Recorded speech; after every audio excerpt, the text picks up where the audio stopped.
എടുക്കടാ. തീയും പുകയും പറപ്പിച്ചോണ്ടൊരു കൂട്ടം പറഞ്ഞ്. എന്റെ അല്ലോ, നമ്മള് പറഞ്ഞില്ലേ ഉടലോടെ കത്തിക്കൊന്ന് ഹാജാരി പറഞ്ഞേക്കുന്നത്. അതിന് ഞമ്മളെ കിട്ടിയിട്ട് വേണ്ടേ? പോയി എന്തോ നോക്കിക്കണേ. എന്റെ ചോന്ന് കെട്ടിയണ്ടാ പണ്ട് ചെട്ടിയൊരു പട്ടി എടുത്തോണ്ട് വേണാണ്ട് വായി നോക്കി കടിക്കാനും പിടിക്കാനും കിട്ടെടുത്തോണ്ട് ഓടിക്കോ.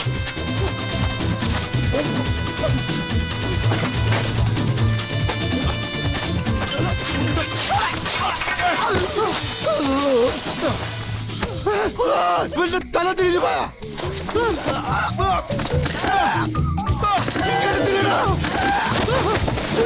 തലയല്ല തിരിഞ്ഞത്, കുപ്പായോ. എന്റെ തല പറ്റ തിരിഞ്ഞല്ലേ കിട്ടിപ്പറക്കണ. ഓ എന്റെ തുണി. ഇങ്ങനെ പേടിക്കലടാ ആണുങ്ങളെ വില കളയാനായിട്ട്.